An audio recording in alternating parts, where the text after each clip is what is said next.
और हमारे बीच में पहुंच चुके हैं बदमाशों के बदमाश दिव्य शक्ति बदमाश। दिव्य शक्ति बदमाश जी, आपका वेलकम हो गया। आप क्या कहना चाहेंगे? रैबिट भाई को जरा सा बताएं, अपने विचार रखकर समझाएं, आपके मित्र हैं। जी नमस्ते सर जी, जय श्री कृष्णा सभी श्रोतागण को। अरे कैसे अरे, हैं गुरु जी? सबसे सब ठीक है। सबसे पहले देखो, अपनी बड़ी रिस्पेक्टेड बहन आई है, मेरी प्यारी बड़ी रिस्पेक्टेड बहन, आपके चरणों में प्रणाम, आपके छोटे भाई का जी दोनों हाथ जी, जोड़ मेरे के। तरफ से भी नमस्ते जी। हाँ सर जी, आवाज क्लियर है सर? हाँ जी हाँ जी। रैबिट भाई, सच अकेला काफी तो होता है, पर जब पर्चा कटता है ना, तो हरियाणा पंजाब हाई कोर्ट में, देखो मैं हरियाणा जाता हूँ, तो हरियाणा पंजाब हाई कोर्ट में जब मेरे को हाजिरी भरनी पड़ेगी ना सर, वहाँ मेरे साथ कोई नहीं खड़ा। और इनके हाथ बहुत बड़े बड़े हो चुके हैं, क्योंकि आप लोगों ने इनको इतना पैसा दिया है ना कि इनका पेट ऐसे मेरी तरह स्लिम नहीं, ऐसे बड़ा हो चुका है। ठीक है ना सर? और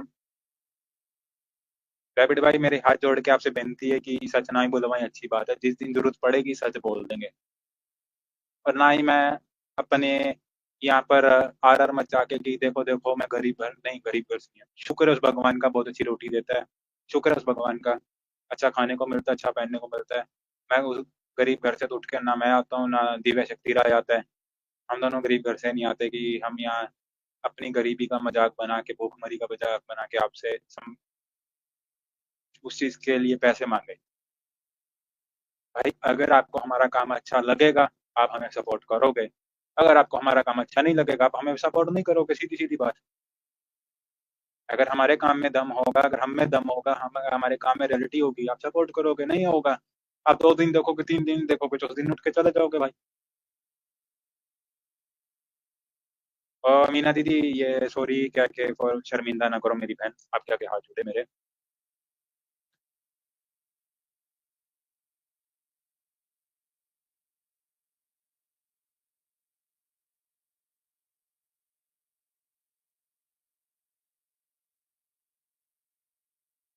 रैबिट भाई, जिस दिन अपने चैनल के पास भी लॉयर वॉयर सब होंगे ना, मैं कसम से कहता हूँ, मैं गुरु का सिख हूँ। हालांकि मेरे सिर पे बाल नहीं है, बड़े बड़े केस नहीं है, पगड़ी नहीं बांधी हुई, पर मैं पीछे नहीं हटूंगा, एक्सपोज कर दूंगा। जिस दिन मेरे पास बैकअप होगा ना, मेरे पास इतना पैसा होगा कि मेरे को अपने फादर को ना कहना पड़े मेरे लिए एक लॉयर हायर करें, मैं उस दिन एक्सपोज कर दूंगा। क्योंकि भाई, जिस दिन मेरे को पता है ना, 10 सेकंड की वीडियो चलेगी और यूट्यूब चैनल ऐसे उड़ेगा जैसे मुसलमानों के लिए स्वाब का काम है। अरे चाहत दीदी, मेरी प्यारी रिस्पेक्टेड बहन आई है, आपको भी प्रणाम मेरी प्यारी बहन।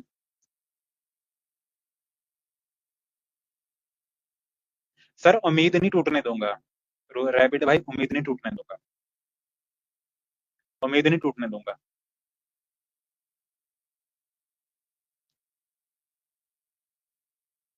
सर, नहीं तो कब के हम भी बिक चुके होते। ये धौन दे, गर्दन देख रहे हो ना, इसके अंदर एक, सरदारों की इस गर्दन के अंदर एक सरिया होता है। मेरी इस गर्दन में भी वो सरिया है, वो टूटेगा नहीं। कट जाएगी, टूटेगा नहीं, पीछे नहीं हटने वाला।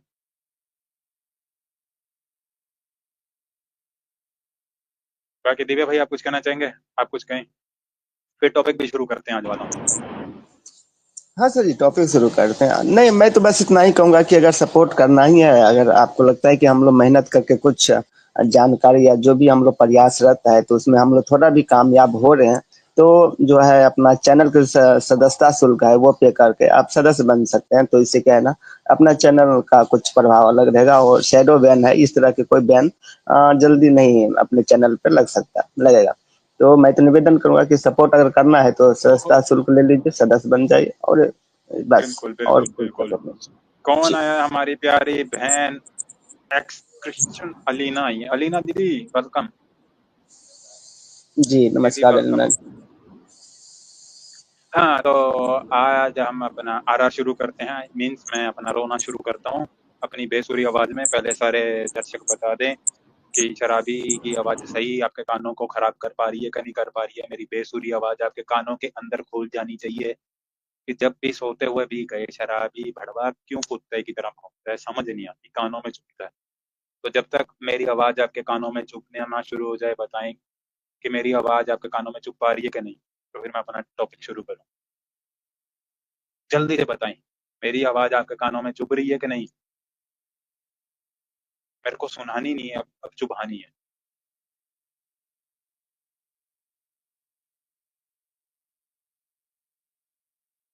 एक्स मुस्लिम फातिमा बहन, आपको भी प्रणाम हमारी तरफ से। तो आवाज़ आ पा रही है मेरी सब भाइयों तक?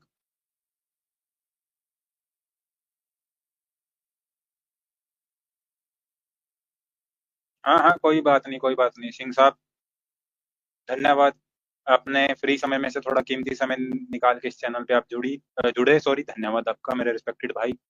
और आपको कोई भी मेरी बात बुरी लगी हो तो माफ़ी चाहूँगा। अगर आपको मेरी कोई बात बुरी लगी है या मेरे को आपकी लगी है तो ऊपर आके माफ़ी मांग सकते हैं, कोई इश्यू नहीं है। लव यू, बाकी टेक केयर ब्रो। अच्छा, तो आरआर शुरू करें? दिव्य शक्ति भाई क्या कहते हो? दिव्य शक्ति भाई, आपका क्या राय है अखंड भारत? हाँ, मेरा तो सर इसमें ना, मैं द्विपक्षीय हूँ। इसमें क्या है ना, एक मत मेरा नहीं है, मैं चाहता भी हूँ और नहीं भी चाहता हूँ। इसके कुछ कारण है, क्योंकि जैसे सर आपको कोई क्यों भी लगा? हमने एक सवाल आता है दिव्या शक्ति जी, जी, हमने ऐसा चैनल पे क्यों लिखा? बताओ, सोचो क्या कारण रहा होगा। हाँ हाँ, तो वही रहस्य जो है ना, यही हमें समझना चाहिए। हम लोग तो बोल देते हैं कि मुझे अखंड भारत चाहिए, लेकिन क्यों चाहिए, और अगर अखंड भारत हो गया तब क्या? तो ये सारे प्रश्न पे हम लोग आज विचार करेंगे, चर्चा करेंगे। तो उसमें हम लोग को जो रिजल्ट मिलेगा, तो मुझे लगता है कि जो है ना, वो रिजल्ट पे मतलब बाद में हम लोग सोचेंगे नहीं, अभी ठीक ही है। क्योंकि देखिए, पहले का कुछ और था, आज की स्थिति कुछ और है, वर्तमान जो स्थिति है कुछ और है। तो हम्म। अखंड जो भारत है, राष्ट्र है, हिंदू राष्ट्र उसको बोलते हैं कोई, लेकिन मैं यहाँ पे अखंड भारत बोलूंगा। तो मेरे कहने का मतलब गुरु जी ये है कि अगर हम अखंड भारत की बात करते हैं, तो इसमें क्या है ना, बहुत सारे जो अभी अपना पड़ोसी देश है, जिससे अपने को अभी बहुत ही मनमुटावा चल रहा है, तो उन लोग को साथ में लाएंगे तो काफी सारा इशू खड़ा होगा। क्योंकि हम अभी तो जितने भी हैं उनको हम लोग संभाल नहीं पा रहे।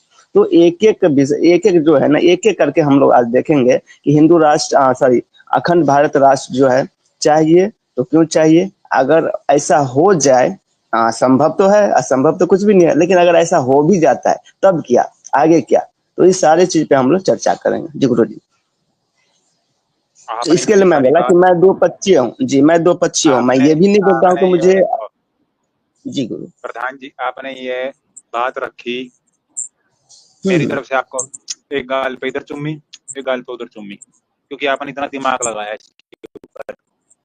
हाँ हमारे फैमिली वालों को तो लगा होगा कि जो भी शराबी ने फुद्दू ने काम कर दिया, देख लेते हैं जाके।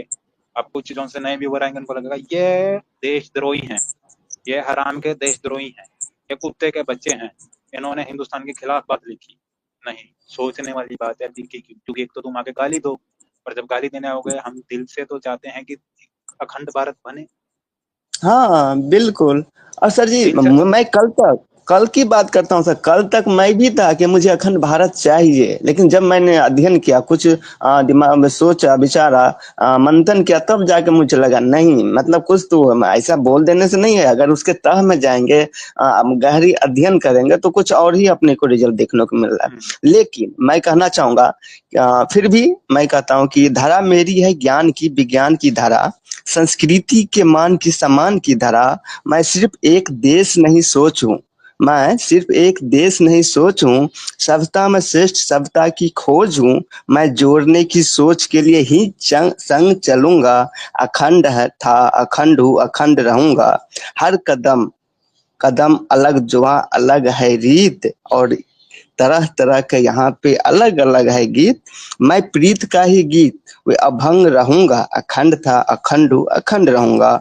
माना कि कई धर्म कई पंथ है यहाँ, और अलग अलग सभी के ग्रंथ है यहाँ, फिर भी एकता का स्रोत में प्रचंड रहूंगा। अखंड था, अखंड हूँ, अखंड रहूंगा। लेकिन ये अखंड कौन सी अखंड, ये इस पे हम लोग बात करेंगे। ये जो अखंडता की हम लोग बात कर रहे हैं ना, ये कौन सी सीमा की बात कर रहे हैं, या जो एक विचार होता है, एक जो एकता होती है, हम ये अखंड की बात करें तो ये चीज मुझे आज समझना है कि हम लोग जो अखंड की जो बात करते, अखंड भारत चाहिए, तो कौन सी भारत, ये सीमा वाली भारत, एक भारत मिनट, पाकिस्तान बॉर्डर वाली बात, या फिर वैचारिक रूप से अखंडता मुझे चाहिए? जी गुरु जी। दो बातें आती हैं यहाँ। तो पहला तो ये सीमा कौन सी हो, सीमा हैदर वाली की बात कर रहे हो, वो नहीं प्रेग्नेंट सर। वाली? नहीं नहीं नहीं नहीं। दूसरी दूसरी दूसरी बात, जितनी समझदार बात आप कर रहे हो ना, इतनी समझदार काश मेरी गलत फ्रेंड भी होती ना, तो आज मेरी शादी हो गई होती और मेरे शर्म आती है, छोटे छोटे 10-12 बच्चे होते, मेरी खुद की फुटबॉल टीम होती। पर चलो छोड़ो, वो अलग मुद्दा है। हम आते हैं हाँ अखंड भारत वाले मुद्दे पे। जी। हाँ, देखें सर, अब ना इसके लिए थोड़ा सा सोचना पड़ेगा कि अखंड भारत चीज क्या है। आज के टाइम में दो तरफ का नैरेटिव चलता है। एक नैरेटिव वो वाला चल रहा है, मोस्टली हमारे लोगों के बीच में एक नैरेटिव वो चल रहा है, वो चाहते हैं अखंड भारत कौन से वाला, वो चाहते हैं अखंड भारत जम्मू कश्मीर, पीओके वाला कश्मीर, पाकिस्तान, यहाँ ये जो सा हमारी स्टेट्स हैं ये हमें वापस मिल जाए, और जो सा विभाजन के बाद बांग्लादेश बना ये वापस मिल जाए। दूसरे लोगों के अंदर सोच ये चल रही है कि हमें अखंड भारत चाहिए, कौन से वाला, हमें अखंड भारत चाहिए पाकिस्तान, पीओके कश्मीर वाला, वहां से अफगानिस्तान से शुरू करके ये अपना यहाँ तक वाला, जम्मू कश्मीर तक वाला, जिसमें पाकिस्तान को भी हम वापस ले लें। तीसरे हमारे लोगों के बीच में सोच चल रही है अखंड भारत कौन से वाला, वो सोच रहे हैं जब अफगानिस्तान से ईरान के बॉर्डर से शुरू करके अफगानिस्तान, अफगानिस्तान से लेते हुए पूरा जम्मू कश्मीर पीओके वाला, और जो सा पाकिस्तान ने, चाइना ने कुछ एरिया हमारा दबा लिया वहां से लेते हुए, उसके बाद Bangladesh, Myanmar, Nepal, Thailand, Cambodia, Laos, Vietnam, Sri Lanka, और ऊपर से अपना सिंगापुर तक और इंडोनेशिया, ये वाला पूरा एरिया चाहते हैं। अब हमारे दिमाग में तीन थ्योरीज चल रही हैं, हमारे पब्लिक के दिमाग में तीन हिस्सों में थ्योरीज चल रही हैं। जिसकी जैसी सोच चलती है दिमाग में, वो वैसा ही अपने दिमाग में एक स्टोरी बनाना शुरू कर देता है कि नहीं नहीं मुझे ऐसे वाला अखंड भारत चाहिए। अब इस पे दो चीजों पे फोकस करना पड़ेगा कि अखंड भारत की सोच क्यों है। सबसे पहली बात देखो, अखंड भारत वाला चूरन कह लें, अच्छी बात कह लें, इसका तो सीधी सीधी बात समर्थन या क्या कहते हैं क्रेडिट जाता है भाजपा सरकार को। इससे पहले हमारे लोगों के दिमाग में ये जैन में बात भी नहीं थी, ख्याल भी नहीं था। क्यों? क्योंकि हमारी पब्लिक के दिमाग में ऐसी कोई बात डाली नहीं गई थी, उनको सबको एकता वाली बात भी बताई गई थी कि हिंदू मुस्लिम भाई भाई हम एक कड़ी के साथ ऐसे जुड़े हुए हैं। वो वाली चूरन हमें बेचा गया और हमने वो चूरन बहुत स्वाद से अच्छे तरीके से चाटा भी और कहा भी नहीं नहीं हमने बहुत बेटर, ये वाला चूरन हमें अच्छा लगता है। थोड़ी सी मेरा भाषण लंबा हो सकता है तो कृपया करके पब्लिक थोड़ी जुड़कर बैठी रही है और कृपया करके बता दे कि मेरी बेसुरी आवाज़ तुम्हारे कानों को चुभ पा रही है कि नहीं चुभ रही। अगर मेरी बेसुरी आवाज़ तुम्हारे कानों तक चुभ रही है तो इसका मतलब आप मेरी बात समझ पा रहे। तो मैं अपना बकवास जारी रखता हूँ, और किसी को मेरी बकवास थोड़ी गलत लगे, उसको बहुत जोर से लगे कि मुझे ये सलाह देनी चाहिए, मेरे को मेरी सलाह देनी ही देनी है, तो चैनल आपका बना है, लिंक दिया हुआ है, ऊपर आकर अपनी सलाह दे सकते हैं। अगर आपकी सलाह बहुत अच्छी हुई तो उससे मैं स्वयं, मैनेजर साहब, दिव्य शक्ति राय और नीचे बैठे हुए व्यूवर भी सहमत करेंगे। अगर आपकी भी सलाह मेरी तरह और दिव्य शक्ति राय की तरह बकवास निकली तो सुन के इधर से निकाल देंगे, ठीक है ना। और इसी बीच में मेरी प्यारी बहन ने अपने चैनल का लिंक फेंक के मारा है। धन्यवाद दीदी अपने चैनल का लिंक डालने के लिए, शुक्रिया। खुश रहो, स्वस्थ रहो, मस्त रहो। और इतने में मेरी जान, मेरे दिल का टोटा रुद्र भाई पहुंच चुका है। जय महाकाल, सबको जय महाकाल। तो मैं अपनी बकवास जारी रखता हूँ। मैं कहाँ पर पहुंचा था? उधार का साइकिल मांगकर अपनी बात को मैं कंटिन्यू रखता हूँ बोलना। जी जी, जय महाकाल जी आपको भी। अच्छा, ये इसके क्रेडिट तो देखो भाजपा को जाता ही जाता है। भाजपा ने हजार अच्छे काम भी किए, हजार बुरे काम भी किए, लेकिन इस चीज के हमारे लोगों के जहनों में वो चीज डालने की बात भाजपा की जाती है। अब अगर हम व्हाट्सएप यूनिवर्सिटी से पढ़ने वाले अंकल आंटियों की बात करें ना, तो उनको लगता है कि अखंड भारत कैसे होगा।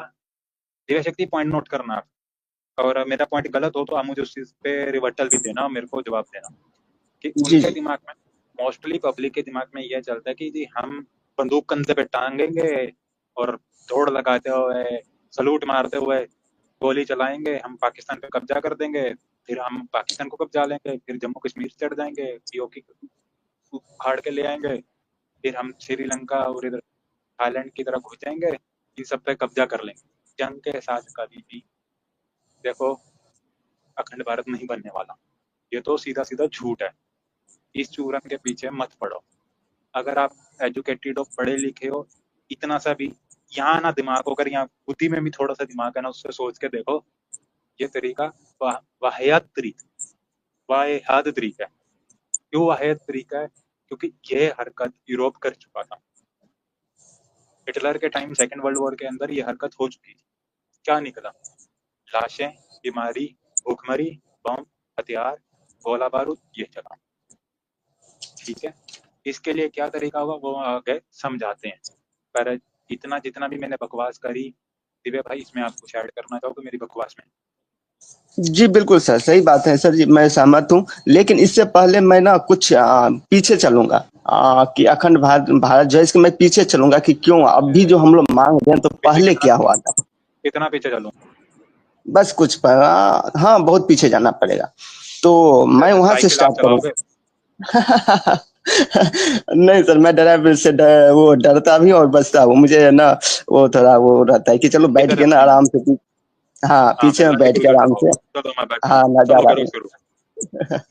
जी, तो जैसे कि आजादी के पहले सर राष्ट्र जैसा कुछ था ही नहीं। पहले ये हमें समझना चाहिए कि आजादी के पहले राष्ट्र जैसा कुछ था ही नहीं, मगर लोग भारतीय राजा जहां जहां भी कभी कहीं राज्य किए, जहां ज्यादा समय तक उस राज्य के उसको अखंड बोला जाता था पहले के जमाने में। लेकिन इसका अर्थ समय समय पर चेंज होता रहा। जैसे कि अपना जैसे हम लोग जानते हैं Afghanistan, Pakistan, Myanmar, Cambodia, Thailand, Indonesia इत्यादि जो देश है, ये अखंड भारतीय लोग यहाँ के माने जाते हैं। ये जो निवासी है उनको हम लोग मानते हैं कि ये सब अपना ही था कहीं। तो सर जी एक क्वेश्चन है। जी यहाँ पर अखंड भारतीय माने माने जाते के ऊपर थोड़ा सा आप दबाव डालें, प्रेशर डालें थोड़ा सा, क्योंकि लोगों को वो यहाँ वाली बुद्धि से नहीं सोचते ना, वो यहाँ वाली बुद्धि से सोचते हैं। वो इधर से सुन के कहेंगे अरे देखा देखा ये सही बात है, न्यूज चैनल ने भी ये बात बताई। इस पे थोड़ा सा प्रेशर डालें। अच्छा श्रेयस भाई वेलकम हो गया आपका भी। यहाँ वाली बुद्धि पर थोड़ा सा यहाँ थप्पड़ मार के प्रेशर डाल के बताएं पब्लिक को कि भाई माना जाता था। क्यों माना जाता था? माफी चाहूंगा, आपका टॉपिक हाईजैक कर लिया, 110 सेकंड दे दें। चलेगा क्योंकि जी। उस हमारी हाँ सभ्य हम बिजनेस करने के लिए, व्यापार करने के लिए Thailand, Cambodia, Vietnam, Myanmar, Laos, इस एरियाज में जाते रहे। इवन की अगर आपको सिंगापुर कंट्री भी पता है ना, तो हिंदुस्तानियों ने भी सब बसाई। हिंदुस्तान के एक राजा ने वो कंट्री बसाई थी। बाद में चलो वहाँ मुसलमान आ गए और वहाँ का शासक मुसलमान बन गया, वो एक अलग से बात है। अच्छा वैष्णव दीदी आपको भी नमस्कार जी। आप थोड़ा बुद्धि पे थप्पड़ मार के प्रेशर डाल के स्पीड बताना, थोड़ा खुलकर बताएं अगर जी वक्त बिल्कुल है सर। आपके पास। जी जी हाँ, कुछ टाइम है सर, आधा घंटा है तो मैं बस रखता हूँ बात। तो सर मैं जैसे हाँ 40 मिनट तक है। जी जी, तो जैसे हम इतिहास देखते हैं हर्षवर्धन जी को छोड़ के, देखिए मैं उस पर कुछ ऐसा बात बोलूंगा जो कि अच्छा ना लगे, लेकिन जो सही है वो इतिहास जो है तो आप पढ़िए वही सही है। कि एक राजा जो भी अपने हर्षवर्धन जी थे, उनको छोड़ के ना कोई भी ऐसा जो भी शासक हुए हमारे, तो वो कुछ ऐसा नहीं कर पाए जो कि सबको एक साथ मिला के रख सकते थे, मतलब अखंड भारत को बना के रख सकते थे। अब मैं आपको बताता हूँ क्यों ऐसा क्यों हुआ, और मैं इसको प्रूव करता हूँ कि भारतीय राज जैसे ईरान तक शासन किए हम लोग, ठीक है। उस टाइम में राष्ट्र का कल्पना नहीं था। इतिहास में हम जब देखते हैं तो वहां पे इतिहासकार लिखते हैं कि राष्ट्र का कल्पना ही नहीं था, शासन का विस्तार था। जैसे कि मैं लूंगा आपको गुप्त साम्राज्य, मौर्य साम्राज्य में राष्ट्र की कुछ कल्पना थी। इससे पहले तो कोई कल्पना नहीं थी, लेकिन जब गुप्त साम्राज्य और मौर्य साम्राज्य लोग ये आए, तो उस उन्होंने कुछ कल्पना की कि चलो ऐसा करते हैं। और वो एक क्षेत्र, लेकिन यहाँ पे भी एक इशू है गुरु जी। हुआ क्या कि वो जब एक क्षेत्र वो लोग जीतते थे ना, तो एक क्षेत्र वो गंवा देते थे, वो हार जाते थे ऐसा। तो फिर भी वो लोग अखंड मतलब कभी रख नहीं पाए अपने को, और मतलब राष्ट्र की कल्पना सब। जी मतलब माफी चाहूंगा, वो मतलब अपने आजकल की जनरेशन जैसे थे। मतलब तनख्वाह बाद हाँ में आती है बैंक अकाउंट में, पहले आईफोन जो सा किस्तों पे किडनी या वाली किडनी बेच के आईफोन खरीदा, उसकी किस्त चली जाती है। वो एक्टिवा की किस्त बिल्कुल चली सर। जाती है। मोबाइल का रिचार्ज चला जाता है, वाईफाई भी लगा रखा है, और वो जो सा वो क्या कहते हैं यार, जा रहा से शॉपिंग करी है, उसके पैसे भी चले जाते हैं और 2-2.5 हज़ार क्रेडिट कार्ड की किस्त में भी चले जाते हैं, और महीने की 10 तारीख तक नंगे होकर बैठ जाते हैं। मतलब आज वाली पब्लिक वाले हाल था। बिल्कुल, बिल्कुल सर जी, बिल्कुल सही। तो अब हम समझते हैं, एक इससे समझने के लिए ना कुछ मुझे राष्ट्र, लोकतंत्र, गणतंत्र, ये मुझे मैं दो बहुत ही कम शब्दों में इसको पहले रखता हूँ, इसके बाद हम लोग सब क्लियर कर देंगे कि क्या है, क्यों है। जैसे कि राष्ट्र की कल्पना शक्ति का अस्थायी रूप है। सर जी, मेरे कहने का मतलब क्या है कि कोई भी राष्ट्र हम उसको तब तक नहीं बोल सकते जब तक वो अस्थायी रूप से नहीं है, वो सुरक्षित नहीं है। जैसे मैं नेपाल को जैसे एग्जांपल में ले लूं, जब वो सभी तरह से अपने आप को सुरक्षित नहीं, वो अपने आप को समझते हैं, अपने आप को नहीं रख पाते हैं, तो उनको टूटना तय है। उन पे कोई दूसरा अधिकार करेगा, जैसे पहले किए थे अंग्रेजों ने, तो उसको मतलब अस्थाई सरकार होना ही ये गारंटी है कि ये अपना अस्थाई राष्ट्र है। तो यही चीज मैं समझाने की कोशिश कर रहा हूँ कि उस टाइम में क्या था ना, एक राज हम जीतते थे तो दूसरे गंवा देते, सॉरी एक क्षेत्र हम जीतते थे तो दूसरे कहीं ना कहीं गंवा देते थे। तो इसलिए मैं उसको अस्थाई जो है ना राष्ट्र नहीं बोल सकते, जो कि परिभाषा के नजर से अस्थाई उसको बोल ही नहीं सकते। जैसे मैं यहाँ पे हूँ, अभी मैं इस चैनल पे हूँ, कल मैं किसी दूसरे चैनल पर रहूंगा, तो मैं इस चैनल को हो के नहीं रहूंगा। तो मुझे ये कोई नहीं बोलेगा कि मैं शराबी यूट्यूबर चैनल पे ही रहता हूँ, ऐसा मुझे कोई नहीं बोलेगा ये तो अलग अलग जाते हैं। तो कहने का मतलब यह है कि हम लोग अस्थाई कभी रहे ही नहीं, तो इसके लिए हम लोग अखंड सर राष्ट्र दो उस टाइम सवाल है, में भी बोल सकते दो थे। जी सर। दो सवाल है, माफी चाहूंगा बीच में टोका। पहला तो सवाल ये है, ये डाउट क्लियर करो मेरा, ये चैनल छोड़ के जाने की धमकी दे रहे हो क्या? नहीं नहीं सर, मैं इजी वे में समझाया हूँ, मतलब क्या है ना कि बोर व्यूअर अपना बोर ना हो जाए, तो टपक बस भाई मैं देख लो, उदाहरण के रूप मीना में। दीदी देख लो, ये भाई साहब यार लैंड क्रूजर गाड़ी वापिस क्या मांग रही, इनको का गलत फ्रेंड को छोड़ दो, इन्होंने चैनल छोड़ने की बात कर दी है, इन पे काम किया जाए। अच्छा, दूसरा सवाल मेरा ये है, सीरियस वाला। अब जी आपने ये बात तो रखी, अब मेरे जैसा कोई अनपढ़ आदमी उठ के आकर ऊपर बोले, ठीक है, जिसने ऐसे जी नाक जी साफ करते हुए ना यहाँ पे ऐसे कान भी साफ कर दिए हो, कान भी गंदे कर लिए हो नाक साफ करने के कर रहा हूँ, और क्या कहे कि दिव्या भाई आपने ये जौन सी बात बोली है इसका तो प्रूफ दो, इसका कहीं प्रूफ पड़ा है? हाँ, मैं जो भी बोलता हूँ, देखिए सर, मेरे पास ये भारतीय इतिहास है, या इसका अपना कक्षा आपको 10 और 9 8 इसमें आपको ये मिल जाएंगे सारी चीज, जो कि लोकतंत्र क्या है, लोकतंत्र की परिभाषा क्या है। और जब अखंड राष्ट्र पे जाएंगे तो इसके लिए आपको कुछ अलग जो बड़े बड़े इतिहासकार है, तो जैसे भारत की खोज, तो इस ढंग की जो इतिहास है, तो आपको उस चीज को थोड़ा अध्ययन करना पड़ेगा। और अध्ययन कर, अब मैं तो अध्ययन मत कीजिए, लॉजिक पे आइए, मैं सीधा बोलता हूँ, लॉजिक अध्ययन लॉजिक मत कीजिए। हाँ सर लॉजिक लॉजिक से तो दुनिया चलती नहीं है, क्योंकि जब हम लॉजिक की बात करेंगे कहेंगे साले फुद्दू आदमी बैठे हैं दो इंटरनेट के ऊपर बकवास कर रहे हैं, इनको तब ये चाहिए, जब इनको अपनी बात रखनी होगी तब ये कहेंगे लॉजिक पे बात करें। अच्छा, उससे पहले हाँ कटप्पा मामा का एक मैसेज ले लिए, अखंड भारत बनाना है और सूरों को भारत में नहीं देना। मामा जल्दबाजी नहीं करनी, धीरे धीरे शांति रखो, आप चाह रहे हो कि 40 मिनट में स्ट्रीम खत्म करें, बोरिया बिस्तरा उठाएं और चल पड़े। आज ही आपके भाई ने पूरा अच्छे वाला रिचार्ज करा है, पूरा इस्तेमाल करके पूर्ण इस्तेमाल करके जाएंगे, 2 घंटे बकवास करेंगे पूरी। सुनो बात, उस पर चलते हैं, सूरों को लेना है कि नहीं लेना। कटप्पा में टाइटल बढ़ा इसी वजह से टाइटल रखा है, आपकी इस बात की वजह से कि हमें सूअरों को लेना है कि नहीं लेना। वैसे सूअर कौन से वाले, हाइब्रिड वाले के गली में घूमने वाले? कटप्पा मामा ये भी जरा एक्सप्लेन कर देना मुझे। जी दिव्या भाई जी, आप अपनी बात रखें। जी जी, तो इसको मैं सर और आसान कर देता हूँ। आसान देखिए, मैं इसको और बहुत ही आसान कर देता हूँ। कहने का मतलब अब भी हम लोग जो है, जो भारत की स्थिति है, हम लोग जो जिस भारत में अभी रहते हैं अपने देश में, क्या ये भी अखंड भारत नहीं है? क्यों नहीं है, मैं बताता हूँ। क्योंकि सर अभी देखिए, अपना कुछ क्षेत्र चीन ने कब्जा लिए हैं, कुछ पाकिस्तान जैसे गरीब देश भी अपने को कुछ कब्जा करके रखे हैं। तो कहने का मतलब यह है कि मैं कैसे बोलूँ कि ये मेरा जो क्षेत्र कोई कब्जा करके बैठा है, तो मेरे पास इतना शक्ति नहीं है, इतना कुछ वो नहीं है कि मैं उनको वापस लेके आऊं। तो केवल नाम के लिए तो है, चलो ठीक है ये, लेकिन सही रूप में, अस्थायी रूप में तो नहीं है। तो इसी ढंग से पहले भी ऐसा कुछ था कि एक राज हम लोग जीते, एक क्षेत्र जीतते थे, दूसरे हार जाते थे। और इसको और मैं गहराई पे आऊंगा कि किसी भी राष्ट्र की शक्ति जो होती है ना सर, जनता होता है। जब जनता जो है राजा को पसंद करेगी तभी वो शक्तिशाली राष्ट्र बनेगा, और जनता तभी पसंद करेगी जब वो अच्छा शासक होगा। तो मैं शासक पर इसके लिए बार बार सर बल दे रहा हूँ, शासक पे, क्योंकि कुछ कमी रही है हमेशा से हमारे शासकों के अंदर। और मैं हर्षवर्धन जी के मैं अभी चर्चा किया था, तो उनके काल में भारत को जो है ना कुछ जो अखंड भारत राष्ट्र जो जिसको बोलते हैं, तो उसने प्रयास किए थे जरूर, लेकिन वो भी सफल नहीं हो पाए थे। तो इसके लिए मैं आपको दूंगा, आल्हा खंड है, आल्हा जी की जीवन है, तो इतिहास में आप उनको पढ़ सकते हैं, आल्हा जी की और मालखा जी के बारे में। ठीक है, तो फिर मैं आ जाता हूँ राजपूत काल, राजपूतीन जो काल था उसमें, मतलब कोई बुरा नहीं मानिएगा, लेकिन जो हकीकत है कि राजपूत काल में भी एक राज जो होता था ना, वो एक आज की तहसील है ना, तहसील जिसको जिला बोलते हैं, इतना ही बड़ा होता था, मतलब कोई बड़ा क्षेत्र नहीं था।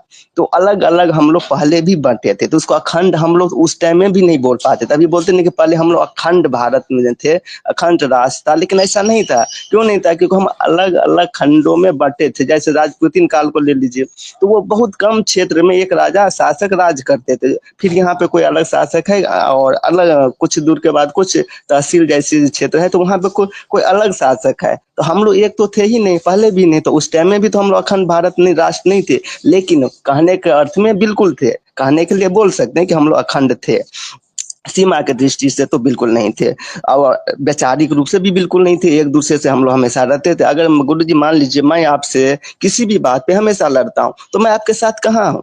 भले आप मुझे अपना मानते हैं कि दिव्य शक्ति जी, मैं दिव्य जो है ना मेरा अपना है, लेकिन मैं आपके हर बात से असहमत हूँ। तो मुझे कोई कैसे बोल सकता है कि मैं और गुरु जी एक ही हूँ? नहीं बोल सकता ना। तो इसी ढंग से हम अखंड राष्ट्र कभी बोल ही नहीं सकते हैं अपने आप को, इतिहास में भी जाएंगे तो। ये मेरा सोचना है। आप लोग कुछ सबका राय अलग अलग हो सकता है। जो मैंने शिक्षा ग्रहण किया उसके आधार पे मैं बोलता हूँ। फिर मैं आगे चलूंगा कि राज की कल्पना जो है मालखा ने किया, जिसको मालखा जी के बारे में भी मैं बोला था। और आल्हा खंड में वो आगे बढ़ रहे थे, भाई पैदा कर रहे थे, लेकिन क्या हुआ उस टाइम में भी जब आल्हा जी और मालखा जी अखंड राष्ट्र बनाने की कोशिश कर रहे थे, तो हिंदू धर्म गुरु लोग ने हथियार ही डलवा दिया था उस टाइम में। इतिहास उठा कर देख ले कि नहीं, मुझे युद्ध नहीं करना, मुझे युद्ध नहीं करना है, ये अशांति मुझे नहीं करना है, मुझे शांत रहना है। कहने का मतलब ये था कि कोई भी राष्ट्र बिना सैनिक के, बिना हथियार उठाए अपने आप सुरक्षित रख ही नहीं सकता गुरु जी। लेकिन उस टाइम में हमारे जो धार्मिक गुरु जी थे, धार्मिक जो धर्म गुरु लोग थे, उन लोगों का कहना था कि नहीं, ऐसा हम लोग बिल्कुल नहीं करेंगे। मुझे कोई थप्पड़ मारे तो ठीक है, कोई बात नहीं, मारने दीजिए। तो इसी वजह से उस टाइम में आल्हा जी का और जो मालखा जी का जो था, वो सपना जो था वो साकार नहीं हो पाया था। अखंड राष्ट्र का वो सपना अधूरी रह गई थी। अरे फिर अरे इसके अरे रुको, अब दिव्य शक्ति भाई, एक तो सवाल नीचे से उठ के आया, उसका भी आप जवाब दे देना। पहला तो जी पब्लिक भाई नोट, पहला तो एक्स वाई भाई जरा ऊपर आ जाओ इंसानों की तरह। ये ना हो कि आपको चैट में पकड़ के पीटना शुरू करें फिर आप ऊपर आए। एक्स वाई जेड भाई जरा ऊपर आओ फटाफट से, चप्पल उतारो, हाथ मुंह धो और ऊपर आओ। एक तो आप पहले कह रहे थे मैं दूसरे चैनल पे जाऊंगा, धमका रहे थे, फिर आपने कहा कि लड़ाई हो जाए।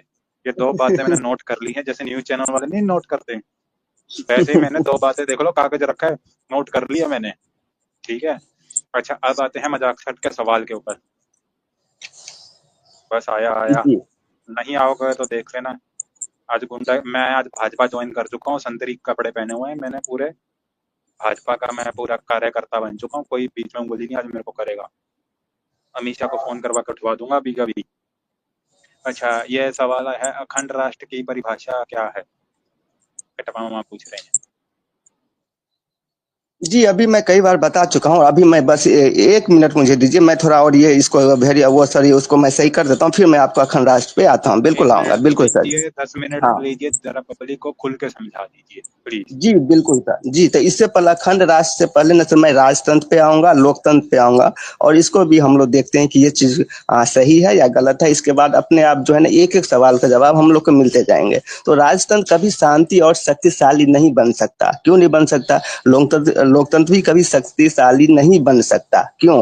राजतंत्र एक जो राज करेगा वही होगा, जो उनका जो आज्ञा होगा, जो उनका जो शासन करने का तरीका होगा, यानी कि राजा ही सर्वोच्च होता है, तो उसका फैसला ही लागू होता है। लोकतंत्र में जनता तय करती है, लेकिन जनता भेड़ होती है, जो कि हम लोग जानते हैं। इनको गुमराह किया जा सकता है धार्मिक भावनाएं उभार कर, नस्लीय जाति भावना पे और अलग अलग जो मुद्दों पे इनको गुमराह किया जा सकता है, और ऐसा होता भी है, हम लोग देख रहे हैं। तो कभी भी राजतंत्र और लोकतंत्र ये दोनों सक्सेसफुली तब तक नहीं होगा जब तक कोई ऐसा शासक ना आ जाए जो अच्छे से शासन कर सके, प्रशासन और शासक मिल के जो है जनता को ख्याल रख सके। तो ये 2 पॉइंट नोट करना जरूरी है। इसके बाद मैं इस पॉइंट पर आऊंगा कि सबसे जो बेहतर शासन है वैसे गणतंत्र होता है, जिसका गण यानी गणमान्य लोग चुनते हैं। तो ये पॉइंट देखिए, मैं विरोधाभासी है दोनों चीज, लेकिन मैं ये चीज नहीं बोल रहा हूँ, उसका कारण भी बता रहा हूँ कि देखिए ये गलत भी है, लेकिन उसको सही किया जा सकता है जब शासक ऐसा हो, जैसे हर्षवर्धन जी के बारे में अभी मैंने बताया। और भारत में तो लोकतंत्र है, मगर उसका अधिकार कुछ खास है नहीं। जैसे एग्जाम्पल के रूप में मैं दूंगा, इंदिरा गांधी हत्याकांड के बाद सबको डर लगने लगा था उस टाइम में। गणतंत्र तो पहले ही भारत का पूर्ण नहीं था कभी, और इसको और कमजोर उस टाइम में कर दिया गया था इस हत्याकांड में, इंदिरा गांधी हत्याकांड के टाइम में। तो अब उसी का नतीजा है सर जी कि लोकतंत्र निर्कुश हो चुका है। कोई भी सरकार है, कोई भी पार्टी रहे, मैं सभी को बोलता हूँ, भारत जैसे राष्ट्र जहाँ कोस कोस पे जो बोलते हैं पानी बदले 4 कोस पर वाणी, तो इसलिए यहाँ यहाँ जो है गणतंत्र चल ही नहीं सकता। लोकतंत्र नहीं, लोकतंत्र भी नहीं, लेकिन शासक अच्छा हो तो दोनों को संभाल सकते हैं। और अखंड भारत मतलब मेरे अनुसार क्या है, अब मैं इस प्रश्न पे आता हूँ कि अखंड भारत है क्या। अखंड भारत मतलब Afghanistan, Pakistan, Bangladesh, Thailand, Indonesia, Cambodia, Myanmar और भी इत्यादि देश जो भी है, नेपाल, भूटान, ये सब है। इस पे मैं अभी आऊंगा आगे जी। और अब मेरा जो मुख्य पॉइंट ये है सर जी, जब ये सारे देश को मैंने जो नाम गिनाया अभी, जब अभी हम 16, 17, 18% मुस्लिम बाहुल देश हैं भारत, तो ये हाल है, ठीक है, जो कि यूपी, बिहार, केरला बहुत जगह आप देख रहे हैं, बंगाल में देख ही रहे क्या स्थिति है। और जब हम अल्पसंख्यक हो जाएंगे, कहने का मतलब यहाँ सभी को, चलो ठीक है, किसी तरह मैंने पाकिस्तान को, हम लोग पाकिस्तान को अपने में मिला लिए, भूटान को मिला लिए, नेपाल को मिला लिया, अफगानिस्तान को अपने में, अगर सीमा की दृष्टि से मैं अभी बोल रहा हूँ, वैचारिक दृष्टि से नहीं बोल रहा हूँ, सीमा की दृष्टि से, तो सभी को हम लोग अगर मिला लेते हैं, पीओके वापस लेकर आ जाते हैं, चीन से जो भी क्षेत्र है सब लेकर आ जाते हैं, तो तब क्या होगा ये कि अभी तो 16% मुस्लिम है, फिर तो और भी ज्यादा हो जाएंगे, जनसंख्या बल में ज्यादा हो जाएंगे, फिर हम लोग कहाँ जाएंगे, हम लोग अल्पसंख्यक हो जाएंगे। तो क्या होगा, अखंड भारत बनेगा तो ये कुछ जो भी राष्ट्र सब के है, यहाँ की जो आबादी है, हम लोग को रखना पड़ेगा, और हम लोग क्या हो जाएंगे, अल्पसंख्यक हो जाएंगे। फिर कोई भी हिंदू लोग चुनाव नहीं जीत पाएगा, कोई भी जो है राष्ट्रपति, विधायक कोई नहीं हम लोग बन पाएंगे, क्योंकि उन लोग में एकता है और वो लोग बहुमत में रहेंगे। पहला स्थान पे मुस्लिम हो जाएंगे, दूसरे नंबर पे जनसंख्या की दृष्टि से मैं बात कर रहा हूँ, दूसरी स्थान पे बौद्ध लोग हो जाएंगे। तब हम सनातनी क्या करेंगे,